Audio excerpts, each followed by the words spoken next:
नमस्कार, ऊष्मा की आवाज न्यूज में आपका स्वागत है और मैं हूं आपके साथ आदित्य। किसानों की फसल के दाम बढ़ने के लिए ब्लॉक कांग्रेस कमेटी ने किया धरना प्रदर्शन। कांग्रेस ब्लॉक मुख्यालयों पर एक धरना प्रदर्शन कर महामहिम राज्यपाल के नाम ईसागढ़ तहसीलदार कमल सिंह कोहली को ज्ञापन दिया। जैसे कई प्रकार के किसानों के हित के लिए मांगे रखी गई हैं, जिसमें किसानों के सोयाबीन के दाम 6000 क्विंटल और मक्का की सरकारी रेट 300 प्रति क्विंटल करने और किसानों के बिजली बिल अधिक आ रहे हैं वह कम होने चाहिए। आजकल आप सोशल मीडिया पर एक ट्रेंड देख रहे होंगे, जिसमें हर व्यक्ति अपनी सोशल मीडिया आईडी पर किसान के सोयाबीन का भाव अब की बार 6000 पार लिख रहा है। पूरे प्रदेश में त्राही की स्थिति बनी हुई है। इन सब समस्याओं की और आपका ध्यान आकर्षित करने के लिए दिनांक 4 सितंबर 2024 को कांग्रेस पार्टी धरना प्रदर्शन कर इस ज्ञापन के माध्यम से आपको समुचित कार्रवाई करने का आग्रह करती है। ऊष्मा की आवाज की खास खबर। देशव्यापी जो ब्लॉक स्तर पर आंदोलन हो रहा है, उसी क्रम में मुद्दों पे प्रचार प्रसार करता था कि बहुत हुई महंगाई की मार, अब की बार मोदी सरकार, बहुत हुआ महिलाओं पे अत्याचार, अब की बार मोदी सरकार। अरे 2014 के बाद से ही तो असली महंगाई और बेरोजगारी शुरू हुई है। सोयाबीन की रेट 2010 और 11 में जो 4504 थी, आज 2024 में भी वही की वही रेट है। ये कोई राजनीतिक मंच नहीं है, ना ही मैं राजनीतिक बात बनना चाहता। बात मुद्दे की लॉजिकल बात होगी। 2010-11 में पेट्रोल डीजल के क्या दाम थे? 50 रुपए। आज पेट्रोल 120, डीजल 100 और सोयाबीन वही 4000 है। आपके पास भारतीय जनता पार्टी के पास 35 करोड़ में विधायक खरीदने के लिए पैसे हैं, लेकिन किसानों का सोयाबीन 6000 नहीं खरीद पा रही है सरकार। ऐसी कौन सी किसान ऐसी सरकार है? महिलाओं पे दिनों दिन अत्याचार बढ़ते जा रहे हैं। आप यूक्रेन की विदेशों की बात करते हैं, एक बार आप मणिपुर में बोल आपके मुंह से एक बार मणिपुर पर कोई वक्तव्य नहीं निकला। ये दोहरी राजनीति की सरकार ना करके दलित, मजदूर, किसान सोचे अल्पसंख्यक एकजुट करके सरकार चलाई जानी चाहिए। जबकि उद्योगपतियों के करोड़ों रुपए माफ किए जा रहे हैं, किसानों का 1 रुपए माफ नहीं किया जा रहा। ये कौन सी सरकार है जो कहती है किसानों की आय दुगनी करेगी? अरे सोयाबीन 6000 कर नहीं पा रहे, किसानों की आय दुगनी आप क्या करेंगे? हर क्षेत्र में भ्रष्टाचार है। किसी भी निर्माण कार्य को देख लीजिए, पिछली साल पुल बनाते हैं, शिलान्यास होता है, उद्घाटन होता है, अगले साल और इसी साल पुल धराशायी हो जाते हैं। ये कैसी मोदी की गारंटी है कि निर्माण कार्य 1-2 साल से ज्यादा नहीं चल पा रहा है? भाइयों, ये उद्योगपतियों की सरकार है, ये बड़े लोगों की सरकार है। हम इस मंच से कोई राजनीतिक बात ना रख के, जातिगत ना रख के, जो जमीन से जुड़े मुद्दे हैं हम उन्हीं पर बात कर रहे हैं। आज आप कांग्रेस पार्टी को भूल जाइए, भारतीय जनता पार्टी को भूल जाइए। अरे अपने घर से देखिए, आज एलपीजी की क्या रेट है, खाद्य सामग्री की क्या रेट है, दालों की क्या रेट है। हर चीज में महंगाई, हर चीज में भ्रष्टाचार, बेरोजगारी स्तर जो सरकार कहती थी कि हर साल 2 करोड़ नौकरियां देंगे, आज युवा बेरोजगारों को एहसास नहीं हो रहा है रोजगारी का, क्योंकि उनको एक मानसिक गुलामी की तरफ ले जाया जा रहा है। पहले समूह को फ्री कर दिया जाता है, उसके बाद हर साल 200 रुपए 50 रुपए बढ़ा दिए जाते हैं। भारतीय जनता पार्टी एक स्लो पॉइजन का काम कर रही है। आप मुझे बता दीजिए कि जब किसानों को उचित मूल्य नहीं मिल पा रहा है और बेरोजगारी और महंगाई दिनों दिन बढ़ती किसानों का, मजदूरों का, निचले तबकों का कैसे जीवन यापन होगा। आज किसानों से पूछिए किस प्रकार वो कर्जा लेके और अपनी फसल की बुवाई करता है और फसल की कटाई तक कितनी ही कीटनाशक डाल के जब मंडियों तक फसल पहुंचती है तो उसका दाम 4,000। ये कैसी किसान हितैषी सरकार है? बहनों भाइयों, ये मात्र उद्योगपतियों की सरकार है। मुझे भगवत मान की बात याद आती है, जिनने लोकसभा में एक बार कहा था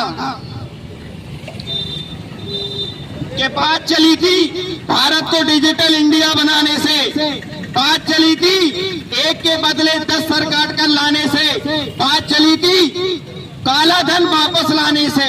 कहां गई वो सोचन में काला धन वापस करने की बात? पिछले 10 साल से देश की जनता सिर्फ रेडियो पे सुन रही है मन की बात, चौकीदार देख रहा है और लोग बैंकों को चूना लगा के भगोड़े हो रहे हैं और लाखों नौजवानों के सपने आंखों के सामने भगोड़े हो रहे हैं। अब तो माननीय के ऑफिस से ये मेन्यू बन के आता है क्या जनता को क्या पहनना है क्या नहीं पहनना है। 10 लाख का जो सूट पहन के एक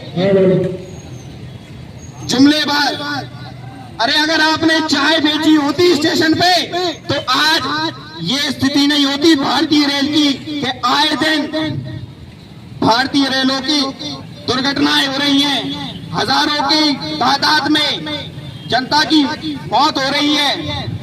अरे आपने अगर गरीबी और अगर आपने चाय बेची होती तो आपको किसानों की पीड़ा समझ में आती कि किस प्रकार कर्जा करके किसान दिन रात मेहनत करके फसल को मंडी तक ले जाता है और मंडी में कोई भाव न मिलने के कारण आज किसानों की आत्महत्याओं की दर दिन चौगुनी हो रही है। मैं उद्योगपतियों की सरकार से विनम्र निवेदन करना चाहता हूं, भारत को अगर विश्व गुरु बनाने की आप बात करते हैं, भारत एक कृषि प्रधान देश है। जब तक किसानों की आय दोगुनी नहीं होगी, जब तक किसान सक्षम नहीं होगा, आप भारत को विश्व गुरु नहीं बना पाएंगे।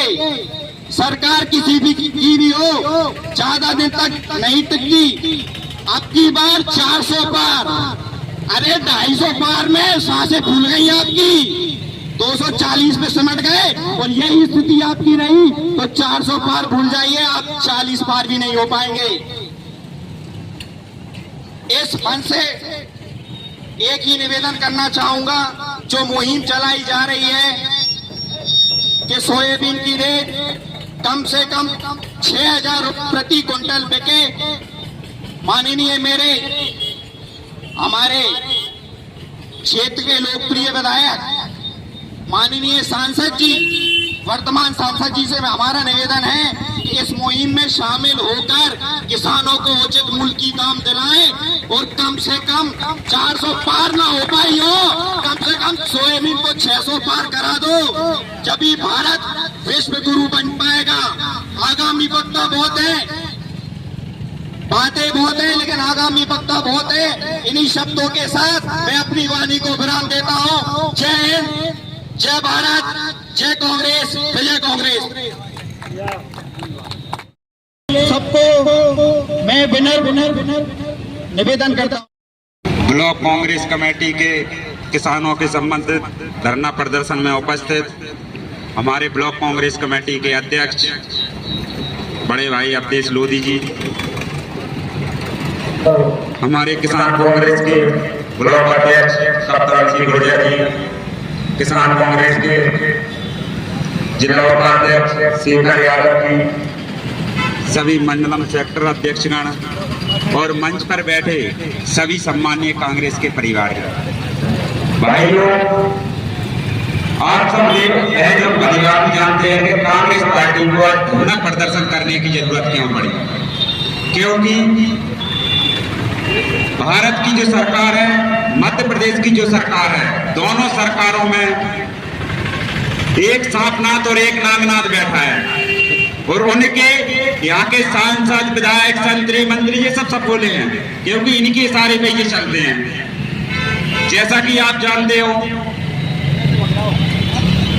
जब कमलनाथ की सरकार थी 13 महीने की मध्य प्रदेश में, तब यहाँ के जो कृषि मंत्री हैं शिवराज सिंह चौहान जी, उन्होंने विदिशा में एक भाषण दिया था और उन्होंने कहा था कि अगर मेरी सरकार, मैं मुख्यमंत्री या मेरी सरकार का कोई मुख्यमंत्री होता तो मैं किसानों की मिट्टी 28 रुपए में खेत से बिकवा देता।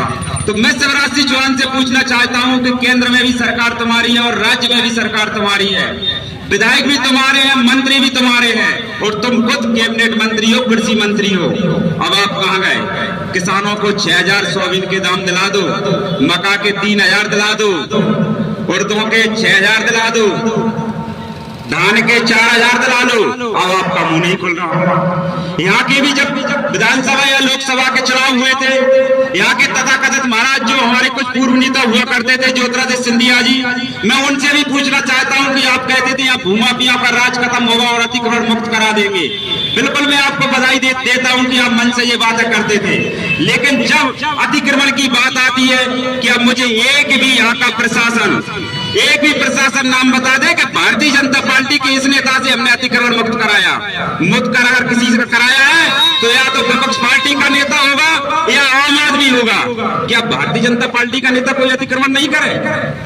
सब लोग अतिक्रमण करे हैं। और मैंने तो ये भी सुना है कि हम विधायक, सांसद, मंत्री बन गए, अपने चाहतों को मर्जी आए जौन पत्थर बटार देती हैं और जहां भी जिसको चाहे वो ड्यूटी लगा देती है, क्योंकि राज चल रहा है भाई उनका, इसमें कोई दो राय भी नहीं है। जलवे है उनके, उगाइयां भी चल रही हैं, जुआ सट्टा का भी काम चल रहा है, दारू भी मैंने सुना है कच्ची दारू के ठेका लग जाती है। यहाँ पे तो ठेका लग जाते हैं सन्ना जी कि आप उतारो, महीने के कितने दोगे, आप उतारिए, महीने के कितने दोगे। मैं ये सार्वजनिक मन से कहना चाहता हूँ और मैं इसलिए कह रहा हूँ, मैं कहने में कभी चूकता नहीं हूँ। यहाँ प्रशासन के लोग खड़े हैं और कहीं ना कहीं हमारे पत्रकार साहब भी खड़े हैं और वीडियो सब में लाइव होती है, तो वो दिन भी दूर नहीं है कि एक 353 की इकाई भी दोबारा मुझ पर हो जाए। ये भी मैं भली बात जानता हूँ भारतीय जनता पार्टी के नेताओं के पास और सरकार के जो कर्मचारी है वो सरकार के कर्मचारी नहीं है, वो भारतीय जनता पार्टी के एजेंट बन के काम करते हैं, उनके सारे पे मुकदमा दर्ज हो जाती है, विपक्ष पे भी होती है। तो भाइयों, मैं बस एक ही कहना चाहूंगा कि यहाँ किसी का राज नहीं है, यहाँ जनता का राज है। तुमको भी सड़कों पे उतरना पड़ेगा, हमको भी सड़कों पे उतरना पड़ेगा, हम तुम सबको लड़ाई इस रोड पर लड़ना पड़ेगी, तभी ये सोई हुई सरकार जागेगी। जय हिंद, जय भारत। तो मैं राजस्व विभाग के तहसीलदार और एसडीएम साहब से कहना चाहूंगा कि अपने पटवारियों को निर्देशित करें, खेत पे जाकर ही पटांकन करें, किसी की दलान में बैठ कर ना करें। मैंने सुनने में आ रहा है कि लेन देन कर किसी का कुआ किसी के खेत में, किसी का बोर किसी के खेत में कर रहे हैं। कृपया कर इस पर विशेष तौर से ध्यान देने की कष्ट करें, क्योंकि आने वाले समय में हर गांव में बेमनस्ताएं पैदा होंगी और लड़ाई झगड़े होंगे जब उनको पता लगेगा। इसलिए आपसे आग्रह है कि इस बात पर आप विशेष तौर वाणी को शुरुआत करने से पहले एक नारा लगाना चाहूंगा, जय जवान जय किसान।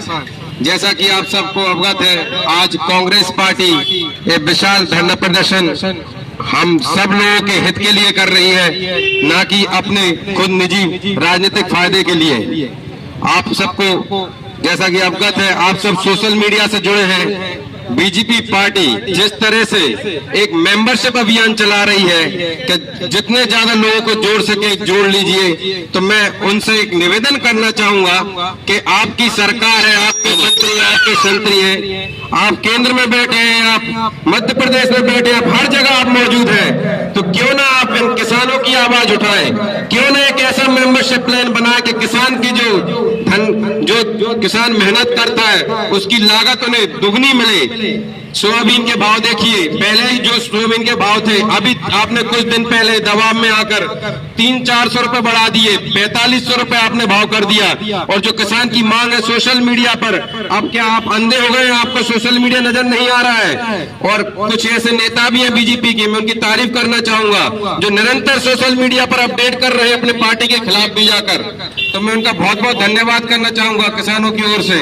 या तो 6000 किया जाए, और कितना भ्रष्टाचार हो चुका है बीजेपी के राज में। और देखो कितने एयरपोर्ट जो अभी तैयारी हुए थे, कितनी लागत लगाकर ये एयरपोर्ट तैयार किए गए थे, उनकी स्थिति देखिए आप, किस तरह से एयरपोर्ट ध्वस्त हो चुके हैं। तो मैं यहाँ किसान कांग्रेस की ओर से सभी से निवेदन करना चाहूंगा, किसान भाइयों से, घर से निकलिए, कांग्रेस पार्टी का साथ दीजिए, क्योंकि बीजेपी पार्टी जो है वो कि बड़े बड़े उद्योगपतियों की सरकार है, ना कि छोटे गरीब दलित मजदूर किसान भाइयों की सरकार। अगर कोई भी पार्टी साथ देती है, आंदोलन करती है, तो वो केवल कांग्रेस पार्टी है जो सबका साथ देती है और निरंतर मेहनत करती रहती है। अब मैं यही जानना चाहूंगा कि सोशल मीडिया पे मोदी जी कहां गए? कुछ समय पहले जब एजाई सरकार इनकी हुआ करती थी तो आए दिन पोस्ट मीडिया पे मन की बात और निरंतर हमें मोदी जी नजर आते थे। बहुत दिनों से मैं देख रहा हूं सोशल मीडिया पर, निरंतर मैं सोशल मीडिया पे पाया जाता हूं।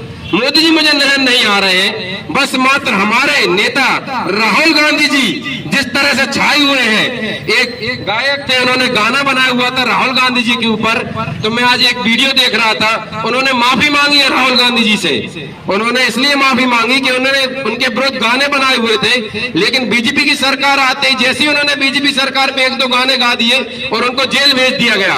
तो देखिए आप किस तरह से अत्याचार है। महिलाओं की बात करते हैं कि महिलाओं की हम सुरक्षा देंगे, कितने बलात्कार हो रहे हैं इस देश में, तो क्या यही सरकार आपकी, यही आपको सिक्योरिटी है महिलाओं के लिए? और गाय की बात हम करते हैं तो गौ माता, हमें जहां भी आप जाएंगे तो आपको हर एक स्थान पर गौ माता पाई जाएंगी। हमारे कमलनाथ जी की सरकार में हमने हर एक क्षेत्र में, पंचायतों में गौशाला प्रदान कराई, लेकिन आज इस सरकार के आने के बाद गौशाला तो छोड़िए, गाय सड़कों पर घूम रही है। कम से कम इंसानों का ख्याल नहीं तो कम से कम गौ माता तो ख्याल कीजिए, देवी देवताओं का तो ख्याल रखिए। आप बात करते हैं हम राम को लाए हैं, आप राम को क्या लाएंगे? आप पहले गौ माता को गौशाला तक तो लाकर दिखाइए। राम की बात करते हैं आप, बड़ी बड़ी बातें करना आसान है और सरकार में बैठकर निरंतर आप केंद्र में है, शासन में है, आपके सब नेता आपके हैं। और माननीय ज्योतिरादित्य सिंधिया जी, आप इस क्षेत्र में कुछ ना कुछ फैक्ट्री कुछ तो दे दीजिए। अब तो आपको पूर्ण बहुमत दे दी है, अब तो कुछ सोचिए, जनता की, किसानों के हित की सोचिए। कितनी दूर जाकर आप बैठ जाते हैं कि किसान आप तक मिलने की भी सोचे तो 10 बार उसको सोचना पड़ता है। और जब वो मंडियों में जाता है तो 4-4 दिन उनके ट्रैक्टर लाइन में लगे रहते हैं उनकी फसल बेचने के लिए, और जब उनको भाव मिलता है तो निराश मुंह से वो लौटता है और अपने घर पर आकर बता भी नहीं पाता है कि क्या भाव मिला है उसे, क्योंकि डीजल भी लगता है साहब और खाने पीने की व्यवस्था भी करनी पड़ती है, उसको 4-4 दिन रुकना पड़ता है ट्रॉली के साथ। तो मैं अपने इस मंच से यही निवेदन करना चाहूंगा कि सबका ध्यान रखें। अगर किसान बिचल गया तो इस अन्न प्रधान देश में अन्न के लाले पड़ जाएंगे आपको। और आप 400 की बात करते हैं, 40 पाना आपको मुश्किल हो जाएगा। किसान को हल्के में मत लीजिए। किसान के बेटे होने के नाते मैं यही कहना चाहूंगा हर एक बीजेपी के कार्यकर्ता से, आप बहुत सोशल मीडिया पे निरंतर डाल रहे हैं, आइए मेंबरशिप कीजिए, ज्वाइन कीजिए। अरे भैया 6000 वाला एक बैनर भी डाल दो जिससे किसान खुश हो जाए और आपकी आत्मा भी ठंडक मिल जाए। धन्यवाद। कांग्रेस पार्टी जिंदाबाद। जय जवान, जय जवान, जय जवान। ब्लॉक ईसागढ़ के सभी सम्माननीय जन, जहां तक मेरी आवाज पहुंच रही है, माताएं वो बहनें भी मुझे दिखाई दे रही हैं। मेरे हाथ ठेला लगाए हुए सब्जी के ठेले वाले भी दिखाई दे रहे हैं, दुकान वाले भी दिखाई दे रहे हैं और आम जनता भी मुझे दिखाई दे रही है। कई बार हमें लगता है हमें शायद और पहले जनता की आवाज को मुखर करना था, परंतु बरसात का समय था, इसलिए हम जनता की आवाज को इतनी जल्दी आप लोगों के बीच में नहीं उठा पाए। आज कांग्रेस पार्टी इस लोकतांत्रिक देश में विपक्ष की भूमिका में अपनी बात को चौराहे पर जनता की बात को कहने के लिए आई है। सच्चाई यही है कि जो लोग मेरी आवाज सुन रहे हैं, आज मैं उनकी आवाज कांग्रेस पार्टी के माध्यम से उठाना चाहता हूं। और कांग्रेस पार्टी आज आपकी आवाज को उठाकर भारतीय जनता पार्टी की सरकार को बताना चाहती है कि जनता